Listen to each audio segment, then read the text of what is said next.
Kembali bersama kami pemirsa dan kita masih berbincang terkait menanti penyelidikan ulang kasus Hasya, masih bersama Bapak Bambang Rukminto, pengamat kepolisian ISES, dan juga Bapak Arianto Sutadi, penasihat ahli Kapolri. Kita tadi sudah di segmen awal mengkritisi bagaimana prosedur dan perjalanan kata tersangka ini hingga disematkan kepada korban dan menjadi banyak kritik dari banyak pihak. Mungkin saya ke Pak Arianto, kita ke item terkait tim khusus nih Pak yang sudah dibentuk terkait ini asistensi seperti itu, pencari fakta disebutnya. Anda melihat apakah ini langkah yang baik atau malah tadi bahwa hanya mungkin ya legitimasi atau tadi terkait hal yang sudah dilakukan? Apa ada perubahan di sini? Ada optimis? Enggak, gini, adanya tim khusus yang dibentuk ini, itu saya menunjukkan bahwa ternyata masih ada polisi yang mau dikritik. Baik. Gitu, Pak. Karena rakyat tidak puas, maka dibikinlah dia tim pencari fakta. Padahal tim pencari fakta itu sebenarnya wasting kan, kapal tuh menghambur-hamburkan waktu dan segala dan sebagainya itu. Tetapi karena publik masih nggak percaya sama polisi, Kapolda ambil oke lah, silakan nih periksa ulang gitu. Itu hal yang bagus Pak, karena menanggapi rasa ketidakadilan yang disuarakan oleh orang rakyat banyak akibat tindakan polisi itu. Walaupun polisi selama ini menyatakan itu kan di dalam kasus kan menyatakan bahwa dia tidak salah Pak, benar gitu, menurut dia kan gitu Pak. Tetapi kebenaran itu tidak diakui oleh masyarakat sebagai suatu keadilan yang adil untuk kedua pihak kan gitu Pak. Nah sekarang kalau dengan ada tim terbuka nanti akan diperiksa ulang Pak gitu. Saya yakin Pak nanti diperiksa ulang pasti ketemunya Eko itu tidak memenuhi unsur, kemudian yang salah itu adalah mahasiswanya dan kemudian meninggal. Endingnya Pak nanti tuh pasti bunyinya gini, oh iya ini memang kecelakaannya kayak gitu ya. Ekonya itu sebagai tersangka tetapi kemudian harus dihentikan karena unsurnya kelalpanya itu tidak ada. Sedangkan mahasiswanya itu memang dia juga menjadi tersangka karena saya salahnya sehingga menimbulkan matinya orang, yaitu dia sendiri gitu kan. Tetapi karena dia meninggal maka dia ya sudah dihentikan. Kasus ini Pak, itu memang kecelakaan. Kalau poin-poin mungkin side points ya, saya berbincang dengan Ibu Hasya juga beberapa waktu yang lalu bahwa misalnya terkait bagaimana Pak Eko yang ketika menabrak tidak ingin menolong untuk membawa ke rumah sakit, ya dengan kata lain tidak ingin bertanggung jawab. Walaupun kita tahu ketika terjadi kecelakaan harusnya walau kita salah tidak salah harus ya diharuskan untuk membawa atau membantu. Apakah poin ini juga cukup krusial yang nantinya bisa saja merubah status seorang Eko yang Anda percaya tidak bersalah, Pak? Ini saya ya kemarin itu kan diajak ngomong di TV One gitu ya. Baik. Saya nyari bahan dong dari polisi. Saya dikasih Pak paparannya itu Pak. Baik. Makanya dari paparan itu yang sudah diperiksa kurang lebih 20 orang Pak. Di antara adalah satu ya, saksi mata yang naik motor di belakang mahasiswa itu, temannya dia itu Pak. Baik. Itu ya. Yang kedua saksi mata yang melihat kejadian itu di TKP Pak. Melihat branknya itu sampai terlempar kemudian sampai bagaimana kelanjutannya itu ya. Menurut keterangan dari saksi mata dan kemudian mahasiswa yang di belakang itu mengatakan ya bahwa itu karena akibat ngerem mendadak, ban belakangnya itu meleot gitu ya. Akhirnya dia jatuh ke kanan, dilindas. Begitu dilindas, Pak Eko itu berhenti Pak. Berhenti, ikut menolong, dibawa ke piring, terus nyari orang, cari ambulan. Orang-orang bilang, Pak itu ambulannya nggak berani saya ambil karena kalau dia tahu Pak, kalau orang luka, Pak kemudian salah bawanya malah mati, nanti dianggap dia yang mati kan gitu kan, membunuh. Akhirnya dia nggak mau itu gitu.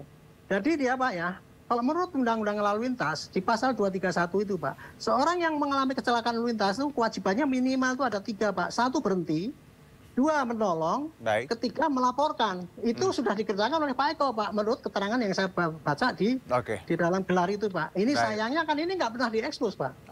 Ibu itu kan terima daripada orang-orang luar. Kemarin saya juga ketemu dengan ibu itu. Ini juga tugas nanti asistensi tim ini ya Pak ya, untuk mencari mana yang itu nanti versi yang harus dibuka gitu, supaya tahu bahwa oh memang prosesnya kayak gitu. Baik, saya ke Pak Bambang bahwa menarik dinamikanya luar biasa berkembang dengan berbagai versi dan kita tahu sekarang tadi kita bicara item bagaimana ada asistensi dari kepolisian sendiri. Anda melihat tim yang akan yang sudah dibentuk ini dan besok mulai bekerja rekonstruksi, apakah nantinya akan membawa hal yang sama atau ada perubahan? Ya, harapannya sih persoalan sama atau tidak itu persoalan nanti ya, ketika bukti-bukti itu sudah benar-benar terkumpul dan saksi-saksi itu benar-benar real gitu. Karena kalau melihat prosesnya ketidakterimaan ahli waris korban, orang tua korban, ini kan persoalannya terkait dengan transparansi juga gitu loh. Ketika laporan dari keluarga korban ini salah satunya juga tidak diterima gitu. Kalau memang dalam sebuah insiden kecelakaan memang ada laporan model A yang langsung dilakukan oleh penyidik Polri sendiri gitu. Tapi seharusnya prioritas itu tetap pada laporan model B gitu loh. Ketika laporan model A ini menemukan titik buntu atau seperti ini kan akan menjadi masalah. Berbeda lagi kalau laporan model B itu diproses gitu. Kalaupun nanti tidak ada titik temu, itu kan masih penyidik bisa saja melanjutkan ke pengadilan gitu loh. Toh terduga pelaku itu masih hidup dan bisa masih memiliki hak pra peradilan. Jadi terduga pelaku ini memang belum tentu salah, tetapi ketika pengadilan yang memutuskan itu tentunya bisa memberikan kelegaan bagi semua pihak seperti itu. Oke, kalau terkait langkah keluarga yang melaporkan Polres Jakarta Selatan, Pak Bambang, ke Ombudsman, menurut Anda langkah ini seperti apa? Ya, salah satunya karena tidak laporan model B itu tidak diterima. Gitu. Baik. Memang bahwa saya tadi di awal kan mengapresiasi langkah Kapolda Metro untuk membentuk tim pencari fakta gitu loh. Tapi selama ini kerja-kerja tim pencari fakta itu seringkali juga malah melegitimasi dari kesalahan gitu. Ini kan makanya masyarakat sekarang tetap harus skeptis kepada langkah-langkah yang dilakukan oleh Polda Metro dengan mengawalnya. Salah satunya dengan melibatkan BEM UI dan harapannya juga melibatkan dari pihak orang tua korban. Kalau itu sudah dilakukan, saya rasa bisa melegakan semua orang. Baik, jadi memang tim asistensi ini harusnya terdiri dari banyak pihak ya Pak ya, pakar, BEM UI juga, keluarga. Jadi biarpun nanti hasilnya kita lihat bersama bahwa kesimpulan dari banyak pihak, bukan satu sudut pandang ya Pak Bambang ya. Ya, betul. Oke, saya mungkin ke Pak Arianto. Pak, kalau kita lihat lagi secara umum ya, langkah yang sudah dilakukan tentunya kita apresiasi, semuanya masih sangat dinamis, perlu banyak pertimbangan, perlu banyak yang digali.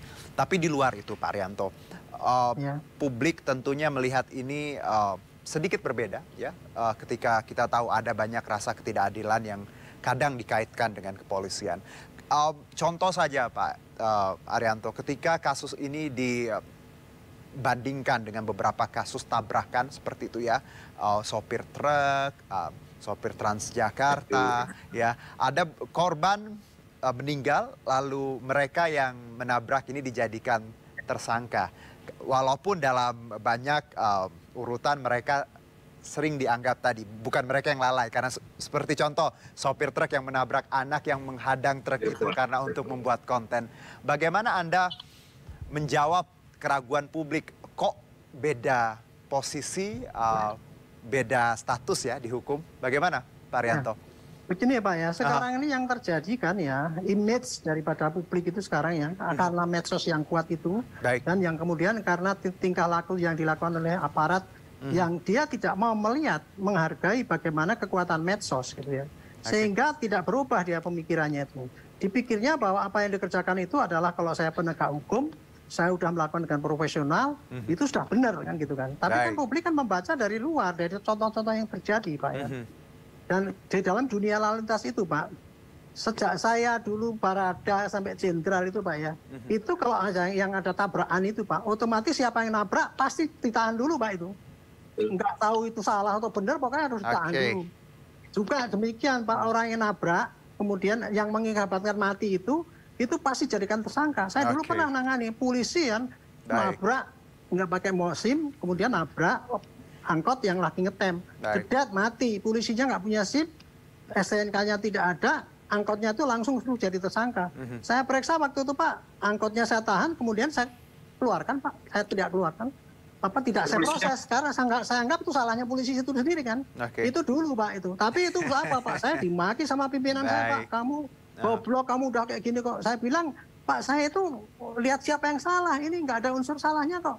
Akibatnya saya Pak, kena sanksi. Itu loh contohnya seperti itu Pak. Jadi memang Pak ya di dalam image yang terjadi di dalam lalu lintas itu memang kayak gitu bunyinya gitu. Apalagi polisi banyak yang melanggar sehingga orang tidak percaya kan. Setiap tadi Pak Bambang bilang pasal bisa dijual belikan. Itu menambah kecurigaan rakyat kepada kebersihan polisi bertindak. Tapi itu, Pak Arianto, kok polisi nggak belajar sih Pak? Kan kita sudah banyak. Sudah belajar Pak sekarang. Ini belakang ini udah agak belajar. Dulu waktu kasus Sambo kan saya nyarankan. Kalau ada kasus kayak gini nih, tolong bikin sampaikan kepada rakyat. Sekarang di Lantas sudah nyampaikan itu Pak. Sudah kemajuan menurut saya gitu. Cuman ya gini tadi, ketika mau mengadakan penghentian penyidikan itu tadi, Kompolnas sudah mengingatkan loh Pak Benny tadi pagi saya dengar itu. Hati-hati ini, kasus sensitif. Lah kok sudah dihentikan yang jadikan tersangka kok yang malah mati itu. Si Eko-nya tidak jadikan tersangka gitu loh Pak. Karena apa? Saya tahu tuh. Padahal berarti udah di warning ya Pak ya? Udah. Jadi secara hukum dia tidak salah Pak. Tapi secara legitimasi masih dipertanyakan oleh rakyat. Inilah yang mestinya itu menjadi rethinking daripada Polri Pak ya. Dan sekarang ini bagus kan sudah ada tim gitu. Tapi seandainya Pak ya, ini tidak dilakukan sebelum itu ya. Saya kira nggak usah pakai tim penyari khusus Pak. Orang akan menerima itu keadilan tuh memang ditegakkan gitu Pak. Baik. Tambahan sedikit ya Pak ya. Silakan singkat saja Pak. Ya, pengalaman saya dulu tuh kalau mau gelar kayak gitu tuh Pak, itu menghentikan kayak gitu Pak. Semua saya panggil Pak, dari pihak yang mau dirugikan maupun yang menguntungkan panggil. Ini Pak kasusnya begini. Lawyer daripada yang mau dirugikan kita panggil gini, kesimpulan kita hentikan. Kalau Anda tidak terima silakan pra peradilan. Itu dulu saya lakukan begitu Pak. Tapi kemarin ini enggak karena polisi udah mungkin terlalu percaya bahwa dia udah benar. Itu masalahnya Pak Arianto. Kita tuh publik tidak ingin melihat ada yang tadi di hadapan hukum nggak ada yang superior ya inferior atau plegat ya. Itu kan masih tumbuh karena kurang Mas Juno. Iya silakan. Saya ingat itu satu kata yang disampaikan oleh almarhum guru besar saya Profesor Stando. Apa Pak Bambang? Memang kita melihat bahwa di mata hukum kita itu sama itu. Tetapi di mata penegak hukum belum tentu sama. Itu yang menjadi problem di penegakan hukum kita. Nice. Oke. Pak Bambang, terima kasih.